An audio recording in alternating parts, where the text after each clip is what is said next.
할렐루야.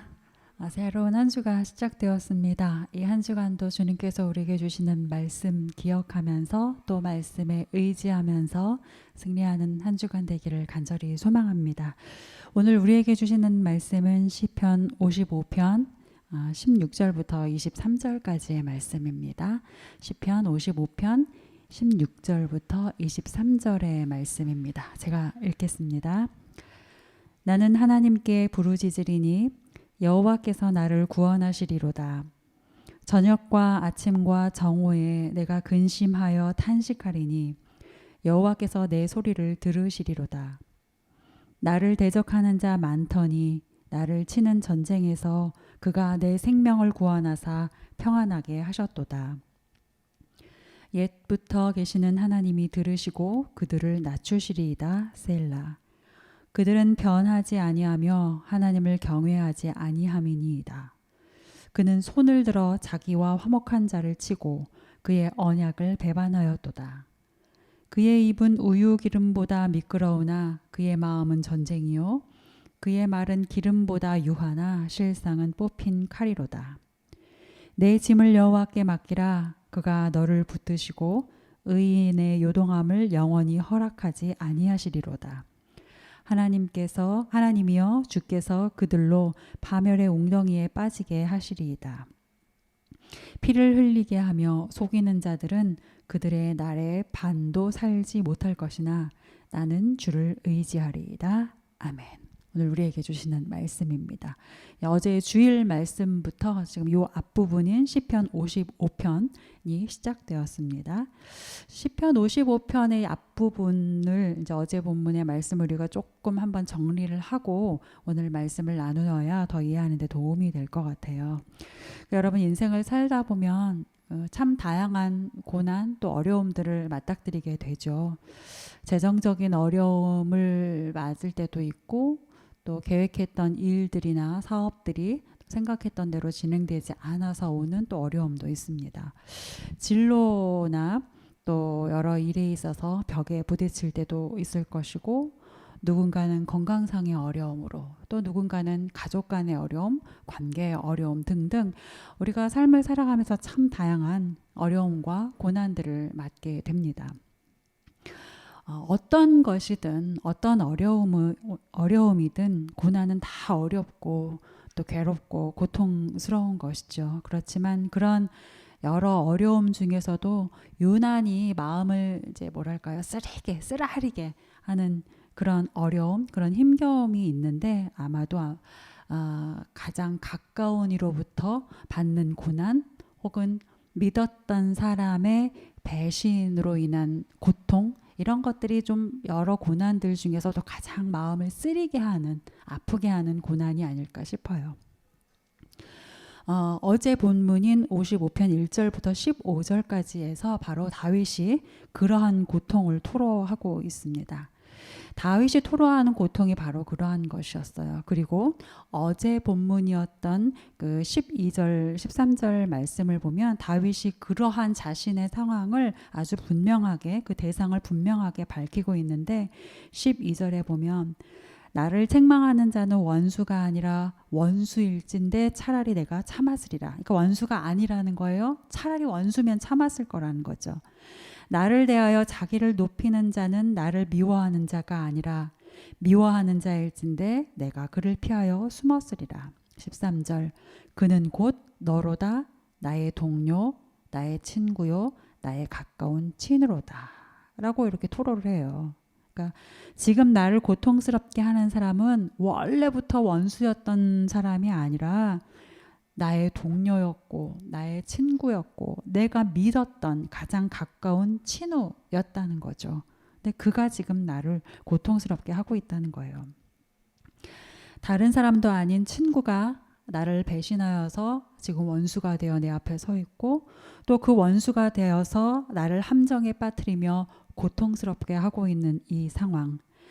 그러니까 상황이 주는 고난도 고난이지만 그만큼 더 괴로운 것은 그가 바로 친구라는 것. 친구의 배신이 주는 자괴감이 다윗에게 더 큰 고통이었던 것이죠. 그래서 어제 본문이 바로 다윗의 그러한 상황 그리고 고통스러운 자신의 어떤 상태에 대한 깊은 탄식으로 이루어져 있는 부분이었습니다.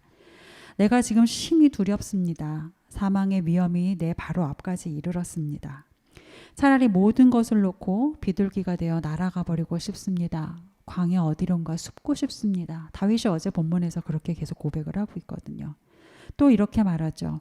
그런데 이럴 수도 저럴 수도 없습니다. 왜냐하면 그 원수가 나의 동료요, 나의 친구요, 가장 믿었던 사람들입니다. 이렇게 막 고백을 하죠. 두려움과 공포, 거기에다 배신감과 눈물로 가득 찬 탄식을 하는 내용이 어제 본문이었어요.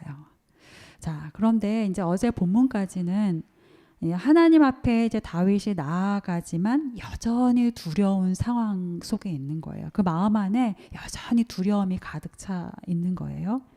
아직까지는 구원의 확신보다 고난의 상황으로 인한 탄식이 그 마음을 자리 잡고 있는 거죠. 하나님 앞에 아뢰고 있기는 하지만 하나님이 듣지 않으시는 것 같고 마치 숨어 계시는 것 같이 느껴지는 거죠. 그러한 마음의 근심이 가득한 상태입니다. 그러다 문득 다윗의 마음에 오늘 16절과 같이 하나님이 보이기 시작합니다. 여러분 16절 말씀 다시 한번 읽으실게요. 나는 하나님께 부르짖으리니 여호와께서 나를 구원하시리로다. 아멘. 다윗한테 이런 마음이 든 거예요. 하나님이 나와 함께 계시는구나. 갑자기 느껴지고 하나님이 내 기도를 듣고 계시는구나 하는 것이 믿어지기 시작하는 겁니다. 여러분 오늘 이 시간이 여러분과 저에게 16절과 같은 고백이 다시 살아나는 시간 될 수 있기를 간절히 소망합니다. 16절과 같은 고백으로 우리가 좀 돌이켜지는 날이 바로 오늘이 될 수 있기를 간절히 소망해요. 혹여 여러분 가운데 믿었던 누군가의 배신으로 인하여서 상심하고 계신 분이 계시다면 또 신뢰했던 사람이 도리어 원수가 되어져 있고 또 그가 원수가 되어서 나를 괴롭게 하고 고통스럽게 하는 그런 상황 중에 계신 분이 있다면 이 시간 16절과 같이 탄식이 변하여 찬양이 되는 그런 은혜가 있기를 축복합니다. 아멘. 여러분 고난이 폭풍처럼 이렇게 이제 밀려오는데 처음부터 찬양이 나오기는 쉽지 않죠. 믿었던 사람이 배신하고 도리어 원수가 되어서 나를 핍박하는데 그럼에도 그를 사랑합니다 할 수 있는 사람 많지 않을 것입니다. 얼마나 되겠습니까?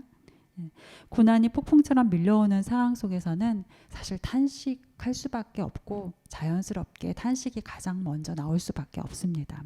왜 이런 고난이 오는 것이냐? 낭망할 수밖에 없죠. 그런데 중요한 것은 그런 탄식을 하나님 앞에서 해야 한다는 거예요. 그 낭망한 마음과 또 눈물 맺힌 그런 토로를 우리가 십자가 앞에 들고 나아가서 해야 한다는 것입니다. 내 자신에게 되뇌이며 해봤자 아무 소용이 없고 세상을 향하여 해봤자 더더욱 아무 소용이 없습니다.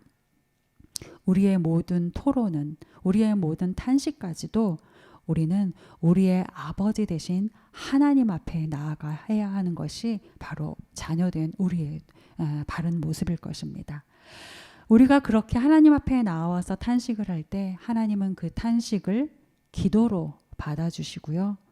우리가 하나님 앞에 나아가 눈물로 하는 그 토로를 하나님께서는 하나님을 향한 간구로 들어주십니다. 우리가 기도할 수 없을 때에도 기도해야 하는 이유가 바로 이것인 거죠.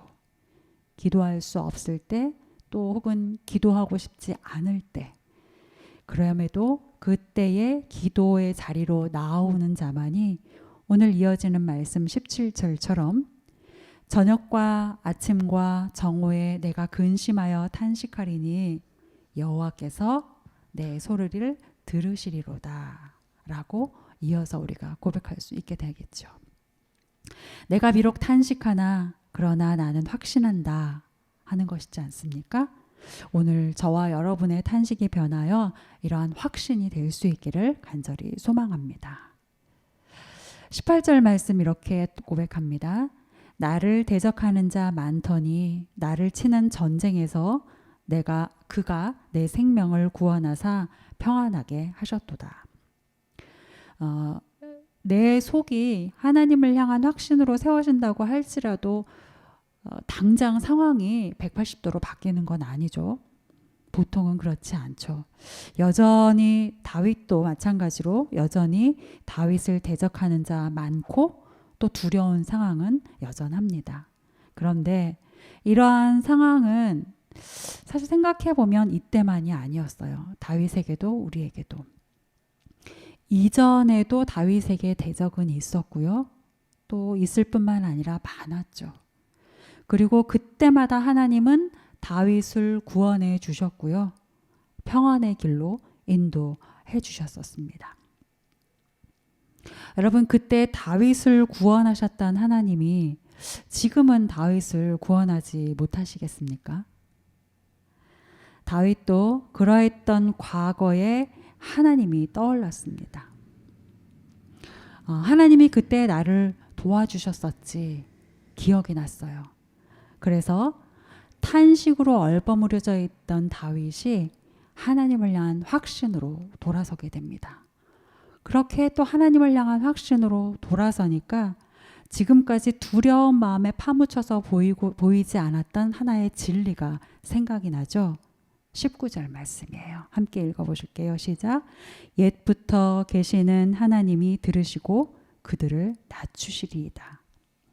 옛부터 계시는 하나님이 나를 들으시고 그들을 낮추어 주실 것이다 라는 거죠. 그리고 이 진리가 그 안에 가득히 채워지게 된 거죠. 여러분, 이전에 나를 구원하셨던 하나님은 지금도 우리를 구원하시는 신실하신 하나님이십니다.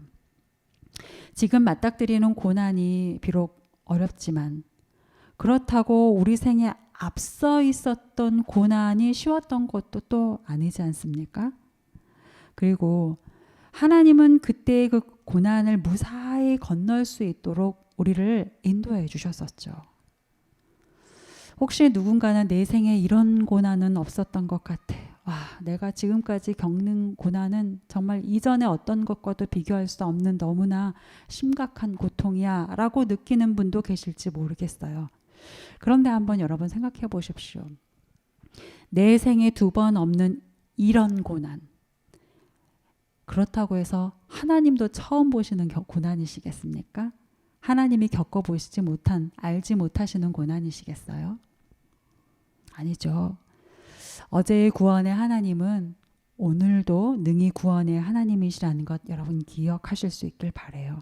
그리고 신실하신 하나님을 신뢰하는 저와 여러분이 될 수 있기를 소망합니다. 20절부터 21절까지의 말씀 함께 보시겠습니다. 시작. 그는 손을 들어 자기와 화목한 자를 치고 그의 언약을 배반하였도다. 그의 입은 우유 기름보다 미끄러우나 그의 마음은 전쟁이요 그의 말은 기름보다 유하나 실상은 뽑힌 칼이로다.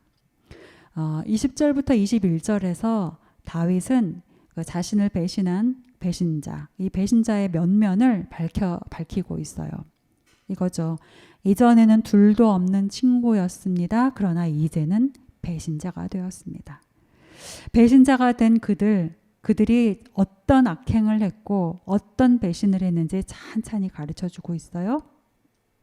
전에는 화목했으나 지금은 손을 들어서 치고 또 맹세하였던 그 언약을 저버리고 있다라고 하나하나 밝히고 있죠.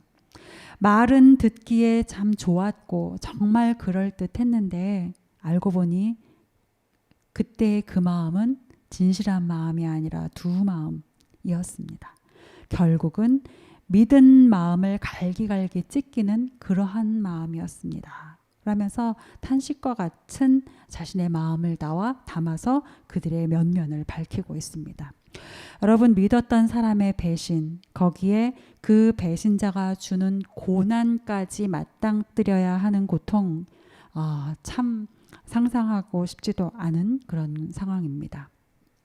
그렇지만 안타깝게도 인생 살다 보면 누구나 적어도 한두 번은 겪을 수밖에 없는 상황이죠.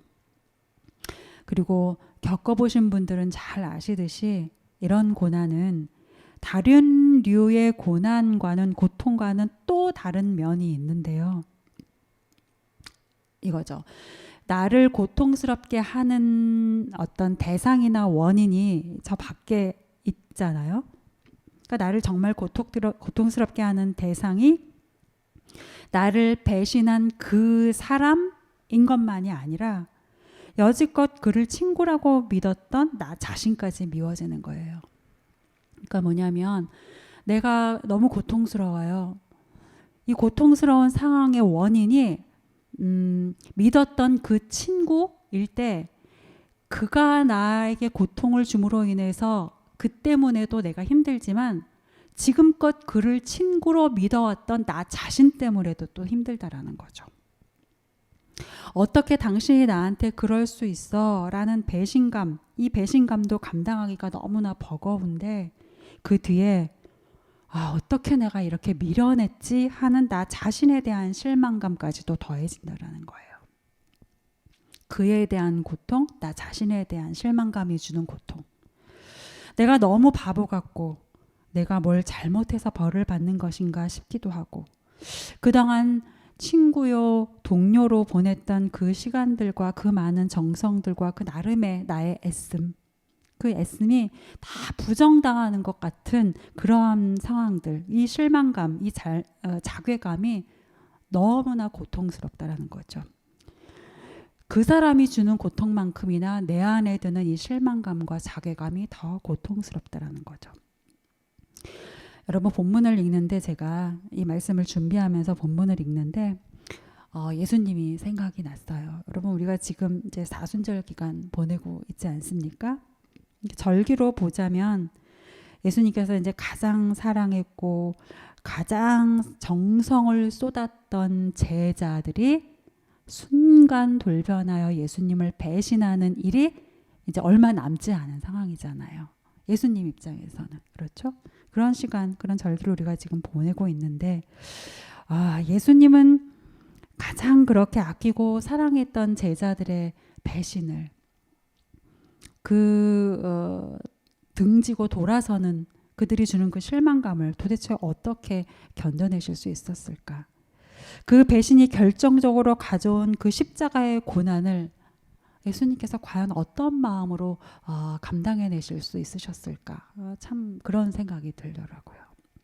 예수님도 사람인데 그 배신감을 어떻게 다스리셨을까? 예수님도 사람인데 나를 팔아 넘길 제자를 위해서 또 함께 보낸 시간들 그리고 애쓴 그 정성들을 생각하시면서 어떻게 그 실망감과 허망함을 감당해내실 수 있으셨을까? 밀려오는 실망감과 허망함으로부터 자신을 어떻게 지켜낼 수 있으셨을까 하는 생각이 참 많이 들고 또 많이 묵상하게 되었습니다. 저는 감히 예수님의 그 마음을 잘 모르겠어요. 저는 똑같은 상황에 처하면 그렇게 할 수 있을까? 대답할 수 없을 것 같아요. 확신이 들지 않습니다. 그런데 예수님이 걸으셨던 걸음 또 예수님이 하셨던 말 중에 딱 하나 생각나는 주의 말씀이 있더라고요. 요한복음 13장 1절 예수께서 세상에 있는 자기 사람들을 사랑하시되 끝까지 사랑하시니라. 예수께서 세상에 있는 자기 사람들을 사랑하시되 끝까지 사랑하시니라. 여러분 끝까지 사랑한다는 것은 무엇에 의해서 흐트러지지 않고 혹은 어떤 다른 욕심이나 감정을 더하지 않고 순전하게 사랑하는 거죠. 끝까지 사랑한다는 것은 주는 사랑에 최선을 다할 때만 할 수 있는 사랑이죠. 그리고 끝까지 사랑한다는 것은 이미 내가 받은 충만한 사랑 때문에 흘려보낼 수 있을 때 할 수 있는 게 끝까지 사랑하는 거죠. 이미 받은 사랑 때문에 하는 것. 이게 끝까지 사랑하는 거죠. 사랑하는 여러분, 여러분이 혹시 친구라고 믿었던, 그리고 그렇게 그 대상을 향하여 한없이 부어주었던 사랑과 정성이 하나님 보시기에도 순전한 사랑이었다면, 비록 그가 지금 내 앞에 원수로 서 있을지라도 그에게, 그리고 그를 믿어왔던 나 자신에게 실망하지 마시기 바랍니다. 모든 것을 아시는 하나님이 계시니 모든 것을 아시는 하나님께 그 마음의 짐과 탄식을 맡겨드리고요. 끝까지 사랑하셨던 우리 예수님, 그 예수님을 오늘 조금이지만 아주 조금이라도 더 닮아가는 하루가 될 수 있게 되려고 기도하며 사는 저와 여러분의 오늘 하루가 되었으면 좋겠습니다. 마지막으로 22절 말씀 함께 우리 읽으면서 또 마음에 새기면서 오늘 말씀 마치고 싶습니다. 22절 말씀 한 구절 한 구절 여러분의 가슴 안에 깊이 새기면서 우리 오늘 말씀 함께 읽고 마무리하겠습니다. 시작. 내 짐을 여호와께 맡기라. 그가 너를 붙드시고 의인의 요동함을 영원히 허락하지 아니하시리로다. 이 말씀 붙드시고 승리하실 수 있길 바랍니다. 함께 기도하시겠습니다.